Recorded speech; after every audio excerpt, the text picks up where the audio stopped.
আমাৰ ৰাইজৰ দলৰ মতামত ব্যক্ত কৰিবৰ কাৰণে আজিৰ এই সংবাদমেল আয়োজন কৰা হৈছে। প্ৰথম কথা যে কাৰ্বি আংলঙত কালি যি হিংসাত্মক ঘটনা সংঘটিত হ'ল আৰু আজিও যি ধৰণে দুটা জনগোষ্ঠী ৰাজ্যৰ মাজত প্ৰবল এক উত্তেজনাময় পৰিৱেশ সৃষ্টি হৈ আছে, সেই ঘটনাৰ পাছত মই ৰাজ্যৰ দলৰ সভাপতি হিচাপে কাৰ্বি আংলঙৰ সকলো জনগোষ্ঠীকে আইন শৃংখলা ভংগ নকৰিবৰ কাৰণে, শান্তি সম্প্ৰীতি বজাই ৰাখিবৰ কাৰণে আহ্বান জনাই এই সংবাদমেলখন আয়োজন কৰিছোঁ। কালি গোটেই ৰাতিটোৱে আচলতে আমাৰ টোপনি ক্ষতি হৈছে, কাৰণ কালি ৰাতি যিবিলাক ঘটনা সংঘটিত হৈছে সেই সকলোবিলাক ঘটনা সংঘটিত হৈ থকাৰ সময়খিনিতে বিভিন্নজন মানুহে আমালৈ বিভিন্ন ধৰণৰ খা খবৰবিলাক দি আছে যে এনেকুৱা হৈছে তেনেকুৱা হৈছে, আপোনালোকে কিবা এটা কৰক। সেইকাৰণে যোৱা ৰাতি প্ৰায় 1-1.5 মান বজাত মই অসমৰ মুখ্যমন্ত্ৰী হিমন্ত বিশ্ব শৰ্মা ডাঙৰীয়া, অসমৰ চিফ ছেক্ৰেটাৰী ৰবি কুটা ডাঙৰীয়া আৰু অসমৰ ডিজিপি হৰমিত সিং ডাঙৰীয়ালৈ কালি ৰাতি 1-1.5 মান বজাতে স্মাৰকপত্ৰ প্ৰেৰণ কৰিছোঁ।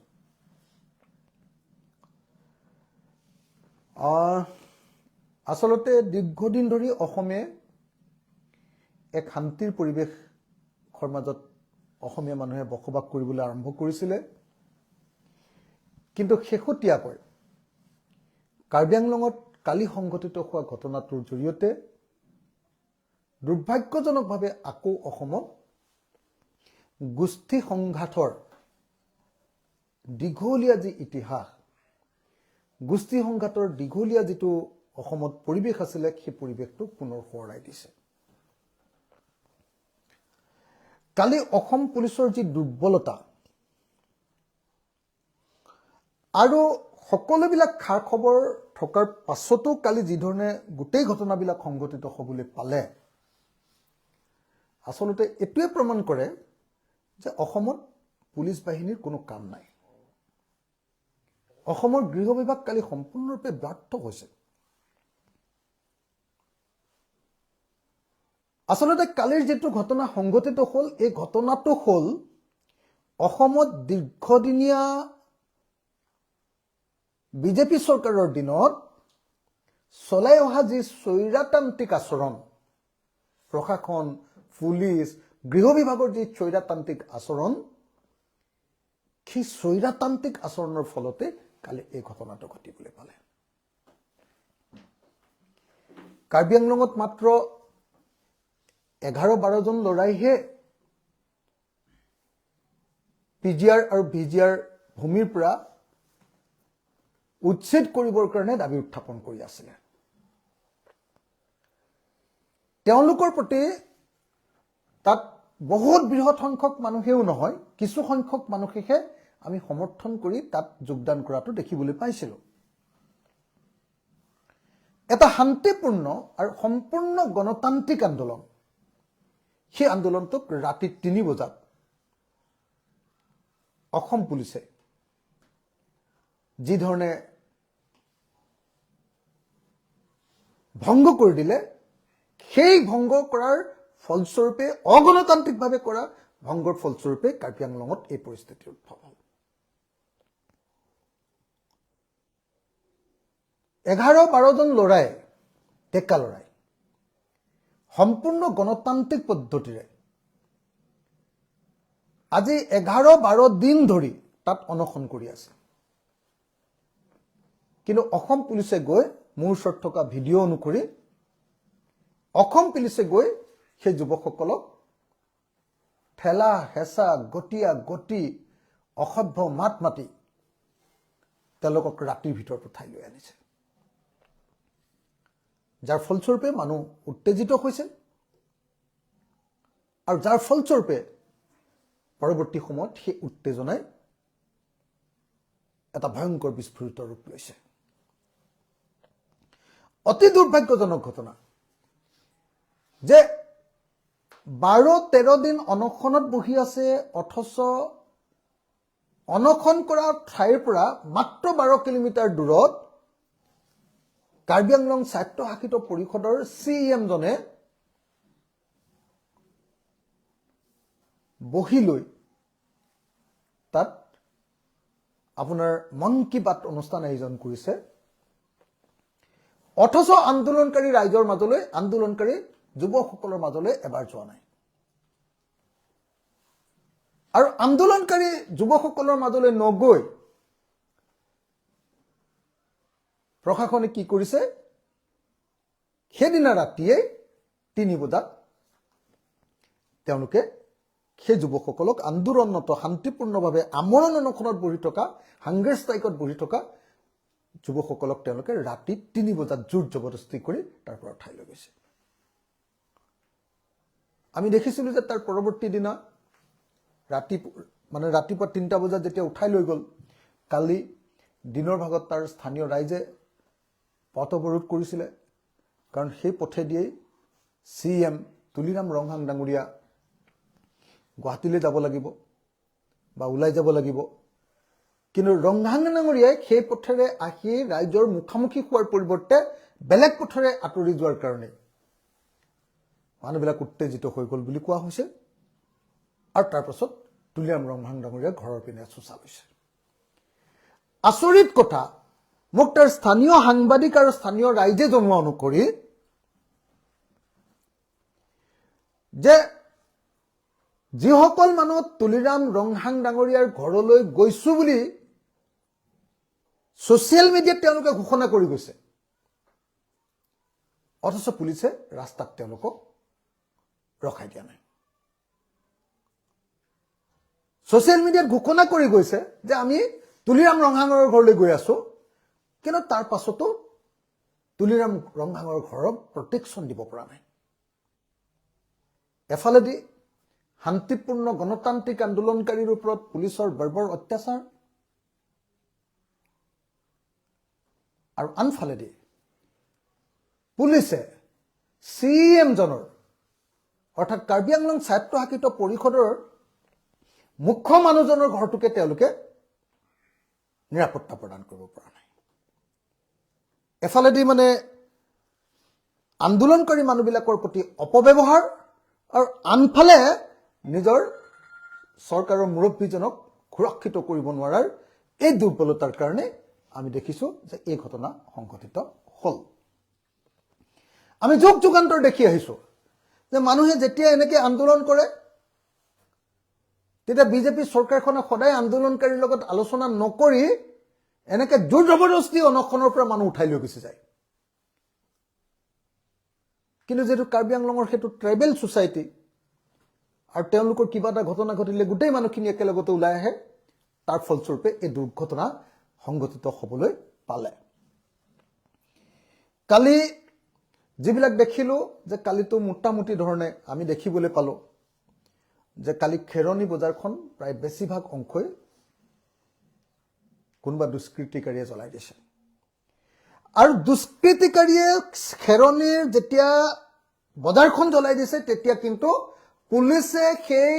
দুষ্কৃতিকাৰীসকলক প্ৰতিৰোধ কৰিবৰ কাৰণে, তেওঁলোকে যাতে সেইটো কৰিব নোৱাৰে তাৰ কাৰণে কোনো ব্যৱস্থা গ্ৰহণ কৰা নাই।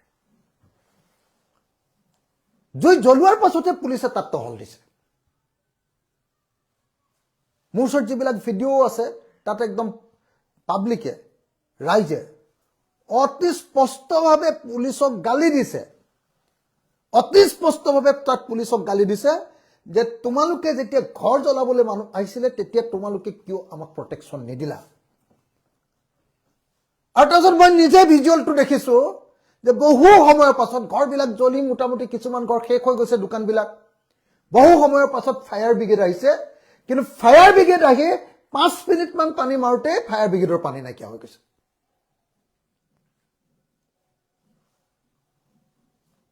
গতিকে কালি কাৰ্বি আংলঙত যি ঘটনা সংঘটিত হৈছে, এই ঘটনাটোৱে দেশ ত্যাগকৈ হিমন্ত বিশ্ব শৰ্মা চৰকাৰৰ গৃহ বিভাগৰ বা পুলিচৰ সম্পূৰ্ণ দুৰ্বলতা প্ৰকাশ পাইছে আৰু সেইকাৰণে আমি একেটা সময়তে সকলো ৰাইজকে সকলো শ্ৰেণীৰ ৰাইজকে সকলো জনগোষ্ঠীৰ ৰাইজকে শান্তি শৃংখলা বজাই ৰাখিবৰ কাৰণে অনুৰোধ জনোৱাৰ লগতে অসম চৰকাৰক নিন্দা কৰিছো অসম চৰকাৰক গৰিহণা দিছো অসম চৰকাৰৰ স্বৈৰতান্ত্ৰিক আচৰণে আন্দোলনকাৰী মানুহবিলাকৰ ওপৰত কৰা অত্যাচাৰক গৰিহণা দিছো আৰু আন্দোলনকাৰী মানুহৰ ওপৰত অত্যাচাৰ কৰাৰ উপৰিও তাৰ পৰৱৰ্তী সময়ত যেতিয়া দুষ্কৃতিকাৰীয়ে দোকান বা ঘৰ জ্বলাইছে তাক প্ৰতিৰোধ কৰিব নোৱাৰাৰ কাৰণে তাক মানুহক সুৰক্ষিত কৰিব নোৱাৰাৰ কাৰণে জীৱন আৰু সম্পত্তি সুৰক্ষিত কৰিব নোৱাৰাৰ কাৰণে আমি এই অসম চৰকাৰক গৰিহণা দিছো নিন্দা কৰিছো আৰু সেই নিন্দা আৰু গৰিহণা কৰি কালি ৰাতি 1:30 বজাতে মই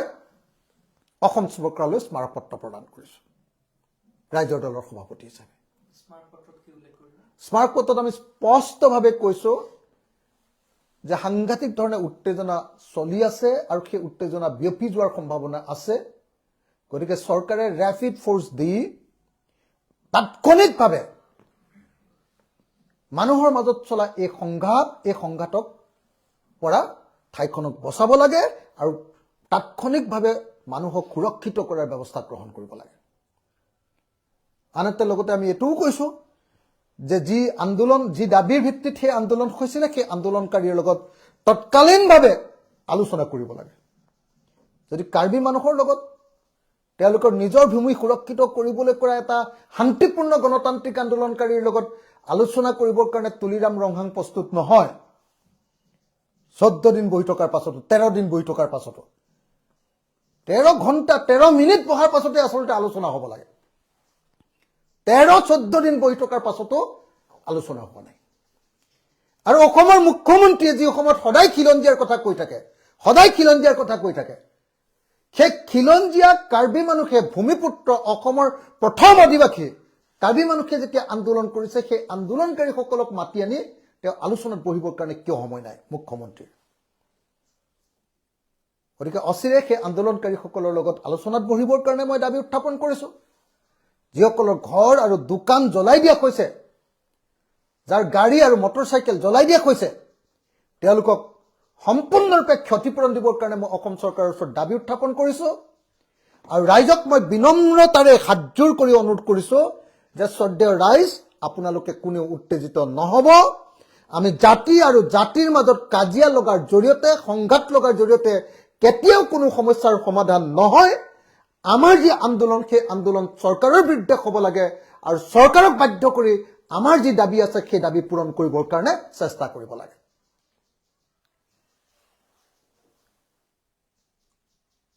অসমৰ মুখ্যমন্ত্ৰীক মই দাবী জনাইছো তৎকালীনভাৱে কাৰ্বি আংলঙৰ এই গোষ্ঠী সংঘাত বন্ধ কৰিব লাগে দীৰ্ঘদিন ধৰি আমি বিটিএডিত সেই বিটিসি এলেকাত এনেকুৱা ধৰণৰ সংঘাত বহুত দেখিলো অসমৰ বিভিন্ন ঠাইত এনেকুৱা ধৰণৰ সংঘাত অনেক দেখিলো আৰু অনেক সংঘাত শেষ হৈ যোৱাৰ পাছত অসমখন শান্তিপূৰ্ণ হৈছিল আকৌ হিমন্ত বিশ্ব শৰ্মাৰ হঠকাৰিতাৰ কাৰণে আকৌ হিমন্ত বিশ্ব শৰ্মাৰ দুৰ্বলতাৰ কাৰণে আকৌ হিমন্ত বিশ্ব শৰ্মাৰ স্বেচ্ছাচাৰী মনোভাৱৰ কাৰণে আৰু অসমৰ জনগণৰ প্ৰতি সন্মান প্ৰদৰ্শন নকৰাৰ কাৰণে পুনৰ এনেকুৱা গোষ্ঠী সংঘাতৰ পৰিৱেশ গঢ়ি উঠিছে আৰু এই পৰিৱেশ কলিতে নাইকিয়া কৰিবৰ কাৰণে মই চৰকাৰক দাবী উত্থাপন কৰিছো এই চৰকাৰৰ ব্যৰ্থতা আৰু এই ব্যৰ্থতা সৰু সুৰা ব্যৰ্থতা নহয় মই ভাবো যে এনেকুৱা ডাঙৰ ব্যৰ্থতাৰ পাছত অসমৰ মুখ্যমন্ত্ৰীয়ে গৃহমন্ত্ৰী হিচাপে পদত্যাগ কৰিব লাগে মই অসমৰ মুখ্যমন্ত্ৰীক গৃহমন্ত্ৰী পদৰ পৰা পদত্যাগ কৰিবৰ কাৰণে দাবী উত্থাপন কৰিছো কালি আৰু আজি কাৰ্বি আংলঙত হোৱা ঘটনাৰ কাৰণে মই অসমৰ মুখ্যমন্ত্ৰীক গৃহমন্ত্ৰী পদৰ পৰা পদত্যাগ কৰিবৰ কাৰণে দাবী উত্থাপন কৰিছো ধন্যবাদ